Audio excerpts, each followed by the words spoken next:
అధ్యక్ష నమస్కారం. ఈరోజు అగ్రికల్చర్కు సంబంధించి ప్యాడీ ప్రొక్యూర్మెంట్ ఏదైతే మాట్లాడుతున్నారో ఆ ప్యాడీ ప్రొక్యూర్మెంట్లో గవర్నమెంట్ వారు 35 లక్షల మెట్రిక్ టన్నులను టెండర్ పెట్టడం జరిగింది. ఆ టెండర్ పెట్టినటువంటి కంపెనీ ఏదైతే తీసుకున్నదో ఆ 35 లక్షల మెట్రిక్ టన్నులలో ఎంత లిఫ్ట్ చేసిర్రు, ఇంకెంత రైస్ మిల్లలో మిగిలి ఉందనేది ఒకసారి సభ ద్వారా తెలుసుకోవాలని అనుకుంటున్నాను. అలాగే అగ్రికల్చర్కి సంబంధించిన రుణమాఫీలో ₹1,00,000 1,50,000 ఈరోజు 1,50,000 వరకు చేయడం అనేది రైతులకి ఇది శుభసూచకమే. ప్రతిపక్షంలో ఉన్న ప్రభుత్వం వారు చేసిన మంచి పనికి రైతుల తరపున ధన్యవాదాలు తెలియజేస్తూ మిగతాది కూడా త్వరలోనే చేయాలని కోరుకుంటున్నాను. అలాగే ఇక్కడ ఎప్పుడైతే ప్యాడీ ప్రొక్యూర్మెంట్ చేయాలని అనుకున్నప్పుడు అక్కడ ఉన్నటువంటి ట్రాన్స్పోర్ట్ ఫెసిలిటీ కానీ, అక్కడున్న మార్కెట్ వాళ్ళు కల్లాలల్లో తీసుకునేటప్పుడు కానీ, అక్కడ ఉన్నటువంటి డ్వాక్రా గ్రూప్ల ద్వారా కానీ లేదా సిఓ ప్యాక్స్ ద్వారా కానీ ఏదైతే ప్యాడీని లిఫ్ట్ చేయాలని అనుకుంటున్నప్పుడు దానికి సంబంధించిన ట్రాన్స్పోర్ట్ లారీలు కానీ, అక్కడ ఎత్తడానికి లేబర్ కానీ అందరినీ కూడా సమకూర్చి చేయాల్సిన అవసరం ఉంది. గత 10 సంవత్సరాలుగా ఎప్పటి నుండో సెంట్రల్ గవర్నమెంటు ఈ ప్యాడీని కొంటూ వస్తుంది. కేంద్రంలో ఏ పార్టీ ఉన్నా, ఏ ప్రభుత్వం ఉన్నా ఈ ప్యాడీని కొనడం మాత్రము ఆ ప్రభుత్వాలే చేస్తున్నటువంటి కార్యక్రమము. కానీ మధ్యలో ఉన్నటువంటి రాష్ట్ర ప్రభుత్వాలు ఎక్కడైనా సరే కమిషన్ మీదనే అది సర్వీస్ చేస్తూ ఆ లిఫ్ట్ చేయడం జరుగుతుంది. మన్మోహన్ సింగ్ గారు ఉన్నప్పుడు తీసుకున్నారు, అలాగే వాజ్పేయి గారు ఉన్నప్పుడు తీసుకున్నారు, అలాగే మోడీ గారు వచ్చిన తర్వాత కూడా తీసుకుంటున్నారు. అది ఖచ్చితంగా కేంద్ర ప్రభుత్వం తీసుకుంటున్నటువంటి ప్యాడీ ప్రొక్యూర్మెంట్.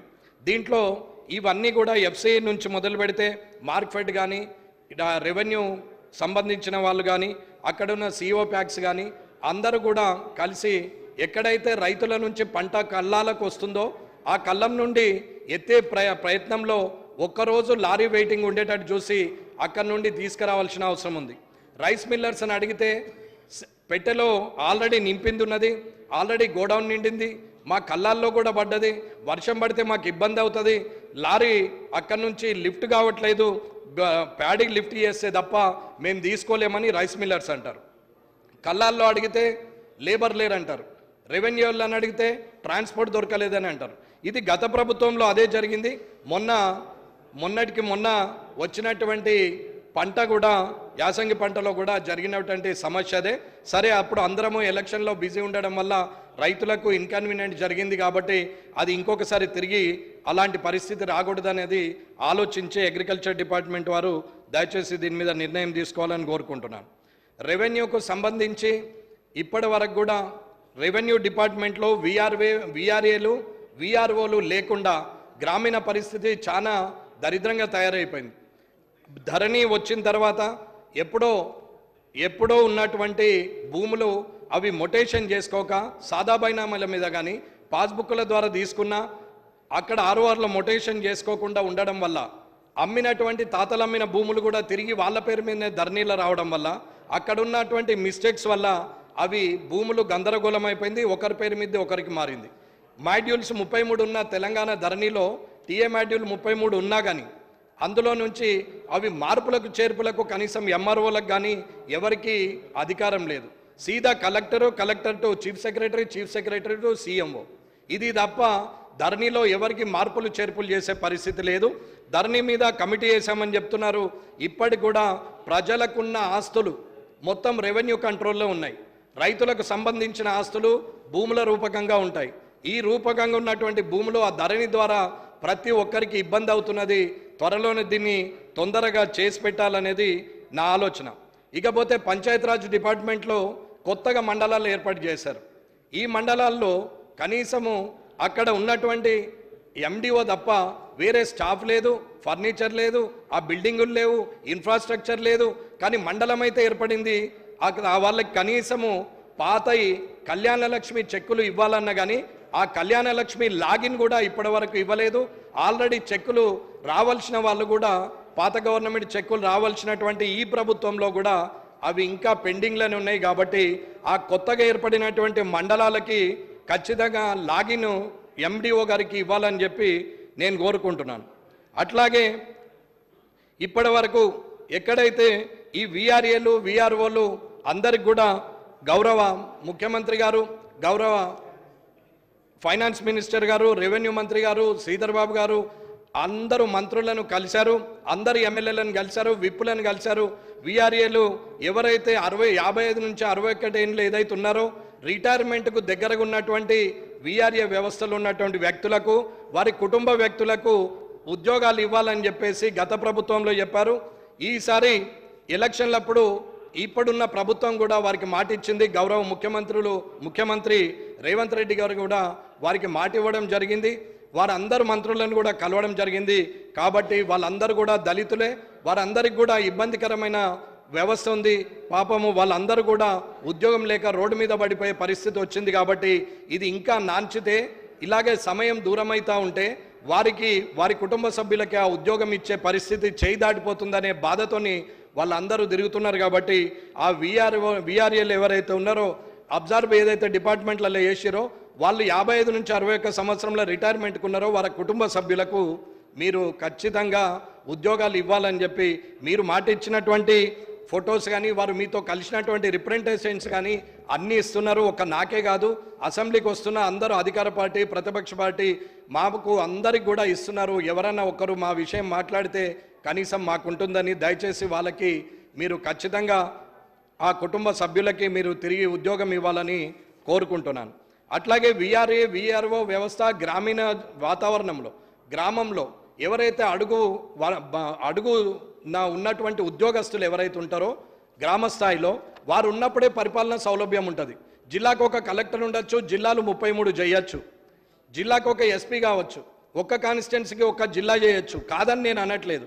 కానీ ఏది చేసినా ప్రజలకు అనుకూల వాతావరణం చేయడానికి మాత్రము కింది స్థాయి ఉద్యోగులు ఉండాల్సిందే. పంచాయత్ సెక్రటరీ కావచ్చు, కారోబార్ కావచ్చు, శానిటరీ లేబర్ కావచ్చు, ఇది మన ఈజీఎస్ ఫీల్డ్ అసిస్టెంట్ కావచ్చు, అంగన్వాడీ సూపర్వైజర్ కావచ్చు, వాటర్మెన్ కావచ్చు, విఆర్ఎం కావచ్చు, అంటే మస్కూరీ కావచ్చు, ఆ విఆర్ఓ కావచ్చు, అక్కడ అన్ని డిపార్ట్మెంట్లకు సంబంధించిన లైన్మెన్ అట్లాగే వాటర్మెన్ ఇట్లా అన్ని డిపార్ట్మెంట్లకు సంబంధించిన వాళ్ళు గ్రామీణ స్థాయిలో ఉన్నప్పుడే అవుతుంది. ఇప్పుడు కొత్తగా అన్నీ ఆన్లైన్ అంటున్నారు. ఆన్లైన్ అంటే ఎవరికి చెప్పుకోవాలన్నా ఎవరికి అర్థం కాని పరిస్థితి. ఉన్నందరూ కూడా గ్రామంలో దోతి కట్టుకొని పాత చెప్పులు వేసుకొని వాళ్ళు కాగితాలు పట్టుకొని తిరుగుతూ ఉంటే ఇది మా చేతిలో లేదు పోయి కలెక్టర్కి గెలవమని చెప్తారు. కలెక్టర్కి గెలిస్తే ఇప్పటి వరకు కూడా ఏ మార్పులు అయిన సందర్భం లేదు. ప్రజలకు ప్రభుత్వం మీద విశ్వాసం పోయే పరిస్థితికి విసిగివేసారిపోయే పరిస్థితికి వచ్చింది. మీరు కూడా ఏళ్ల నుంచి మీ కాన్స్టిట్యున్సీల్లో మీరు కూడా ఆ బాధ చూస్తుంటారు. కాబట్టి గౌరవ మంత్రివర్యులు అది తొందరగా క్రియేట్ చేసి గ్రామీణ వాతావరణంలో క్రింది స్థాయి ఉద్యోగులను ఏర్పాటు చేయాలనేది కోరుకుంటున్నాం. ఐఏఎస్లు ఐపీఎస్లు చేయాల్సిన పనిని కూడా కింది స్థాయిలో ఉన్నటువంటి ఉద్యోగులు ఇచ్చే రిపోర్టు మీదనే వారు మీకు సంబంధం చేస్తారు. వాళ్ళు మీకు ఏదన్నా జాబితా పంపిస్తారు. కానీ డైరెక్ట్గా కలెక్టరే ఊర్లలోకి పోయి పనిచేసే వ్యవస్థను తీసుకొస్తే రాజే ఒక్కడు, రాజు మంత్రి అంతా ఒక్కడై కూర్చుంటే కష్టమవుతుంది అనేది నా అభిప్రాయం. కాబట్టి పాత పద్ధతిలో ఏదైతే గ్రామీణ స్థాయిలో ఉన్నటువంటి ఉద్యోగస్తులను ఇవ్వాలని చెప్పి నేను కోరుకుంటున్నాను. అట్లాగే ఇప్పటి వరకు స్కూళ్ళల్లో కూడా మిడ్ డే మీల్స్ కానీ, స్కూల్లో బాత్రూమ్స్ కానీ, వాటర్ కంటిన్యూస్ రన్నింగ్ వాటర్ కానీ, అలాగే అక్కడ ఉన్నటువంటి స్కూల్ ఇన్ఫ్రాస్ట్రక్చర్ కానీ, ట్యూబులు కావచ్చు, లైట్లు కావచ్చు, ఫ్యాన్లు కావచ్చు, బెంచీలు కావచ్చు, అవన్నీ కూడా ఉండాల్సిన అవసరం ఉంది. కొత్త బిల్డింగ్లు కట్టాల్సిన అవసరం ఉంది. ఏదైతే ప్రైవేటు స్కూల్స్కు ధీటుగా ఈ స్కూల్స్ నడవాలని నేను కూడా కోరుకుంటున్నాను. నాకు కూడా స్కూళ్ళు ఉన్నాయి, కానీ నేను కూడా అవసరం పడితే ప్రభుత్వ స్కూళ్ళన్నీ ఆ స్టాండర్డ్కి వస్తే నా స్కూల్ను కూడా ముయ్యడానికి నేను సిద్ధంగా ఉన్నా అని చెప్పి నేను తెలియజేస్తున్న ప్రభుత్వంకు. ఖచ్చితంగా ఆ స్కూల్స్ను ఉచిత విద్య కింద గవర్నమెంట్ సెక్టార్లో ఉన్నటువంటి అన్ని స్కూల్స్ని ఈ స్ట్రెంత్ పెంచుతూ వారికి కావాల్సినటువంటి అవకాశాలను ఇస్తూ టీచర్లను మెగా డిఎస్సి ద్వారా తీసుకుంటూ అక్కడ ఇది లేదు అన్నీ అక్కడ ఉన్నాయి, అక్కడ ఉన్నటువంటి టింకరింగ్ ల్యాబ్ కానీ, సైన్స్ ల్యాబ్ కానీ, మ్యాథమెటిక్స్ ల్యాబ్ కానీ, అక్కడ ఉన్నటువంటి స్పోర్ట్స్ మెటీరియల్ కానీ అన్నీ ఉన్నాయి, కంప్యూటర్ ల్యాబ్ కూడా ఉంది. ఈ గవర్నమెంట్ స్కూల్లో లేదంటూ ఏం లేదు. ముఖ్యమంత్రి కుమారుడైనా, ఇక్కడ ఉన్నటువంటి బంట్రోతు కుమారుడైనా, అక్కడ వ్యవసాయం చేస్తున్న వ్యవసాయ కూలీ అయినా గవర్నమెంట్ స్కూళ్ళకే పోవాలనే ఆలోచనకు రూపకల్పన చేయాలని కోరుకుంటున్నాను. అట్లాగే ఫారెస్ట్ డిపార్ట్మెంట్కి సంబంధించి పోడు భూముల కింద ఆర్ఓఎఫ్ పట్టాలు ఇచ్చారు. దివంగత నేత రాజశేఖర రెడ్డి గారు అప్పుడు ఆర్ఓఎఫ్ పట్టా ఇచ్చినప్పుడు 2009లో డైరెక్ట్గా అక్కడ ఉన్నటువంటి ఫారెస్ట్ను వాళ్ళతో మాట్లాడి వారికి ఆ పట్టాని ఇచ్చి వాళ్ళకు పొజిషన్ ఇవ్వడం జరిగింది. ఆ పట్టాలకు మాత్రము ఎప్పుడు ఫారెస్ట్ వాళ్ళు రాలేరు. కానీ గౌరవ కేసీఆర్ గారు ఇచ్చిన తర్వాత ఆర్ఓఎఫ్ పట్టాలు ఎలక్షన్ కన్నా ముందు ఇచ్చినప్పుడు దాని డాటా మొత్తము ఫారెస్ట్ డిపార్ట్మెంట్ డాటా మొత్తము ఎక్కడెక్కడ ఎంత ఎంక్రోచ్మెంట్ అయింది, ఎక్కడ ఎన్ని ఎకరాలు ఎంక్రోచ్ చేశారు, ఎన్ని పట్టాలు ఇచ్చారు, ఆ పట్టాలలో ఏండ్ల నుంచి పోడు భూములు కొట్టుకుంటూ వాళ్ళు తాతలు ముత్తాతల నుంచి అక్కడ ఉన్నటువంటిది అంటే 2005 తర్వాత ఎవరైతే నిజంగానే అక్కడనే ఉండి గత 60 సంవత్సరాలుగా ఉండి పోడుగోడు చేసుకుంటున్నటువంటి వ్యక్తులకు ఇవ్వాల్సింది పోయి అక్కడ స్థానికంగా కార్యకర్తలుగా ఉన్నటువంటి వ్యక్తులకు కూడా అవి ఆర్ఓఎఫ్ పట్టాలు ఇవ్వడం జరిగింది. అవన్నిటికి కూడా ఇక్కడ ఆధారాలు ఉన్నాయి. నేను వట్టిగా మాట్లాడితే ఇది అన్ని 33 జిల్లాలకు సంబంధించినటువంటి ఇది ఆధారాలు. ఖచ్చితంగా ఇది ఫారెస్ట్ డిపార్ట్మెంటు ఎవరైతే సీసీఎఫ్ ఉన్నారో మీరు ఒక్కసారి పిలుచుకుంటే మంత్రి గారికి అన్నీ తెలుస్తాయని చెప్తున్నాను. ఇకపోతే పోలీస్ డిపార్ట్మెంట్ అన్న మీకు రక్షణ ఉన్నా, మాకు రక్షణ ఉన్నా, గ్రామీణ స్థాయిలో రక్షణ ఉన్నా, ఆ ఆపత్తి ఉన్నది అని అంటే ఫస్ట్ పోయేది పోలీస్ స్టేషన్. ఈ పోలీసులు మంత్రులు వచ్చినా, ముఖ్యమంత్రి వచ్చినా, ఎమ్మెల్యేలు వచ్చినా, అధికారులు వచ్చినా, ఐఏఎస్లు వచ్చినా, ఎవరు వచ్చినా మనకు సెక్యూరిటీగా ఉండి మన ద్వారా తిరుగుతున్నటువంటి వారికి గత ప్రభుత్వం కానీ ఇప్పటి వరకు కానీ ఎవరు వారికి సరెండర్ లీవ్స్ ఇవ్వట్లేదు, వారికి డిఎల్ ఇవ్వట్లేదు, టీఎల్ ఇవ్వట్లేదు. ఇవాళ అసెంబ్లీ భద్రతకు వచ్చినటువంటి పోలీసుకు కూడా వాళ్ళకి ఇవ్వాల్సినటువంటి టీఏడిఎల్ ఇవ్వకుండా మనము వాళ్ళ జేబు నుంచి ఖర్చు పెట్టించి వారి జీతంలో నుంచి ఖర్చు పెట్టించి మనం తిరిగి ఎప్పుడో ఇస్తే తీసుకోవాల్సిన అవసరం లేదు. పోలీసులకు దాచుకున్నది ఏదన్నా ఉంటే అది ఆపత్కాలంలో పనిచేస్తుందని అనుకుంటే ఆ కానిస్టేబుల్ కానీ ఆ ఎస్ఐలు కానీ వాళ్ళందరికీ కూడా ఇబ్బంది అవుతుంది. కాబట్టి పోలీస్ డిపార్ట్మెంట్కి దయచేసి ముఖ్యమంత్రి గారిని, శాసనసభ వ్యవహారాల శాఖ మంత్రి శ్రీధర్ బాబు గారిని నేను కోరేది ఏంటంటే అన్న మన అందరికీ రక్షణ ఉన్నది వాళ్ళు ఒక్కరోజు స్ట్రైక్ చేస్తే మనం ఏం చేయలేని పరిస్థితి. వారు ఒక్కరోజుకి మానేసి అందరూ ముదురుకొని కూర్చుంటే మనం ఎక్కడో పరిగెత్తాల్సిన పరిస్థితి. ఆ పరిస్థితి రాకుండా చూడాలా, వారికి తొందరగా ఇవ్వండి.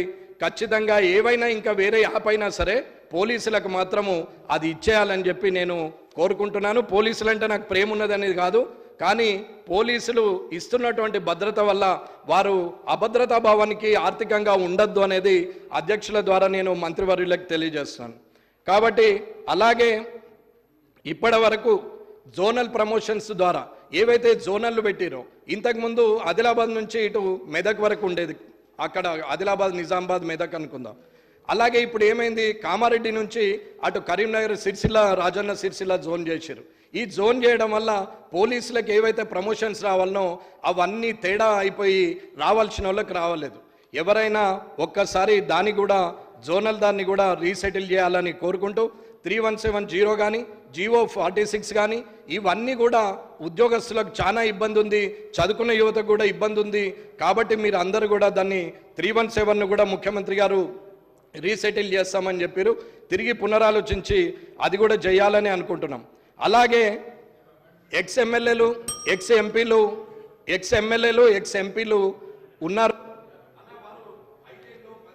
అంటే 2 టర్ములు 3 టర్ములు చేసిన వాళ్ళు ఉన్నారు. 1 టర్ము చేసిన వారందరూ కూడా భద్రాచలం కానీ, కొత్తగూడెం కానీ, ఆదిలాబాద్ కానీ, ఆసిఫాబాద్ కానీ అడవి ప్రాంతాలు ఏవైతే ఉన్నాయో వాళ్ళందరిట్లలో కూడా సంచరిస్తూ ఉంటారు. కాబట్టి వాళ్ళందరికీ కూడా గన్మెన్లు తీసేయడం జరిగింది. కానీ రేపు కూడా మనం కూడా మాజీలమైతుండొచ్చు, మనకు కూడా అటువంటి పరిస్థితి వచ్చినాడు ఇబ్బందిగా ఫీల్ అయ్యే పరిస్థితి వస్తుంది. కాబట్టి మీరు ఖచ్చితంగా నేను పార్టీల పరంగా చెప్పట్లేదన్న, నేను శాసనసభ్యుల గురించి చెప్తాను. నాకు సమాధానం అన్న, ఇది ఇవ్వాలి అనేది నేను కోరుతున్నాను ప్రత్యేకంగా. అన్నది ఖచ్చితంగా అక్కడ ప్రాంతాల్లో చాలా ఇబ్బంది ఉంటుంది. కాబట్టి వాళ్ళందరికీ కూడా తిరిగి గన్మెన్స్ని ఇవ్వాలి అన్న. ఉద్యమకారులు, ఉద్యమం చేసినటువంటి వ్యక్తులు ఎవరైనా సరే, అది కోదండరామ్ గారు కావచ్చు, పిడమర్తి రవి గారు కావచ్చు, వీళ్ళందరూ నాకు ముఖాముఖిగా పరిచయం లేదు. కానీ ఏండ్ల తరబడి 14, 15 సంవత్సరాలు, 20 సంవత్సరాలుగా తెలంగాణ కోసం కొట్లాడినటువంటి వ్యక్తులు రాజకీయ లబ్ధి కోసమని కాకుండా తిరిగినటువంటి అటువంటి వ్యక్తులకు కూడా రేపు పొద్దున ఇబ్బందులు అయ్యే పరిస్థితి ఉంటుంది. కాబట్టి నేను ఉద్యమకారులకు కూడా ఇవ్వమని చెప్తున్నాం తప్ప వారికి ఉన్నటువంటి పరిస్థితులను బట్టి ఒకసారి ప్రభుత్వం పునరాలోచించాలనేది నేను కోరుకుంటున్నాను. అట్లాగే అన్న ఒక్క చిన్న అధ్యక్షుల వారి అనుమతితో ఒక 2 నిమిషాలు. అధ్యక్షుల వారి అట్లాగే ఫారెస్ట్ డిపార్ట్మెంట్లో ఇప్పటి వరకు తెలంగాణ కంపెనీ ఏదైతే ఉందో జిటాన్ ట్రేడింగ్ కార్పొరేషన్ అని చెప్పి తెలంగాణ కంపెనీ ఉంది. ఈ తెలంగాణ కంపెనీ కోర్ట్ ఆర్డర్ వచ్చినా కానీ గత ప్రభుత్వం కానీ ఇప్పటి వరకు అది కోర్ట్ ఆర్డర్ను చూసుకొని కాబట్టి కోర్ట్ ఆర్డర్ను చూసి కొంచెం ఆ ఫారెస్ట్ అధికారులు ఫారెస్ట్ శాఖ మంత్రి ఖచ్చితంగా అది కోర్ట్ ఆర్డర్ను ఒబే చేయాలని కోరుకుంటూ మీ అనుమతితో ఒక్క 2 నిమిషాలు అందరికి సంబంధించిన విషయం. అన్న నేను కొత్తగా ఈ సభలోకి వచ్చినాం. నేను నిన్న కూడా చెప్పినాం, సభ ద్వారా ఎన్నో మాట్లాడాలా, ప్రజలకు పనికొచ్చే మాటలు మాట్లాడాలని చెప్పి నేను కూడా అనుకున్నాను. ఒక్క 2-3 నిమిషాలు ఇవ్వండి దీని గురించి. అన్న నేను రాత్రులు కూర్చుండి డేలో కూర్చుండి కొత్తగా స్కూల్కి పోయినోడు రాసుకున్నట్టు రాసుకుంటున్నాను. ఇది ఈ సబ్జెక్టులన్నీ కొత్తగా స్కూల్కి పోయినాడు కొత్త బ్యాగ్ వేసుకొని ఎట్లా పోతాడో అట్లా వస్తున్నాం. వీడికి వచ్చి చూస్తే ఏమవుతున్నది, ర్యాగింగ్ లాగా ఉన్నది. అన్న నేను ఎవరిని ఉద్దేశించి మాట్లాడి, దయచేసి 50 మంది కొత్తలు ఉన్నాము, ఇంకొక 60 మంది పాత వాళ్ళు ఉన్నారు, చాలా సీనియర్లు ఉన్నారు. అన్న మార్గదర్శకంగా ఉండాలనేది నా ఆలోచన. సభ నడుస్తుంటుంది, సభ్యుడు మాట్లాడుతుంటాడు, ఒక 4 అక్కడ నిలబడి మాట్లాడతారు, ఒక 3 ఇక్కడ నిలబడి మాట్లాడతారు. సభ నడిపేటప్పుడు కనీసం సభా సంస్కారం ఉండాలి, మనం మాట్లాడకూడదు, సభాధ్యక్షుడు చూస్తాడు అనే ఆలోచన ఉండాలి. శాసనసభ వ్యవహారాల మంత్రి గారికి నేను కోరేది ఏంటంటే, అన్న రేపటికి మనం మార్గదర్శకంగా ఉండాలని కోరుకుంటున్నాం. కొత్తగా వచ్చిన పోయి రేపు పొద్దున మారకపోతావా, నేను చూడకపోతానా అని ఎవరన్నా అనుకుంటుండొచ్చు మనసులో. నేను మారే వ్యక్తిని కాదన్నా, రాజకీయాలకు నేను కొత్త కాదు, నేను జిల్లా పరిషత్ చైర్మన్గా చేసిన. నిజాయితీగా గెలవాలని చెప్పి ఇన్ని సంవత్సరాలు పట్టింది తప్ప ఏదో వంకర తోవల గెలవాలనుకుంటే ఎన్నడో వచ్చేవాడిని.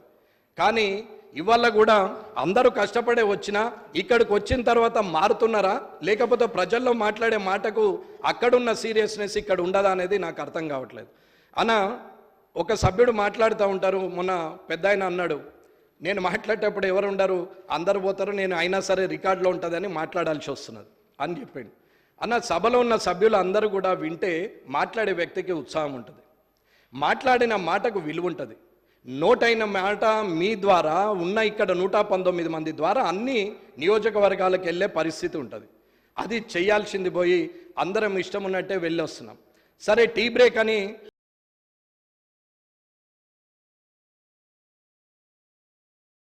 ఉదయం 10 గంటలకు స్టార్ట్ అయితే ఒక 12 గంటలకు టీ బ్రేక్ ఇచ్చిన అందరూ ఒకసారి పోయి ఒకసారి వస్తారు. ఇది నడుస్తూనే ఉంటుంది, పోయేటోళ్ళు పోతుంటారు, వచ్చేస్తూనే ఉంటారు.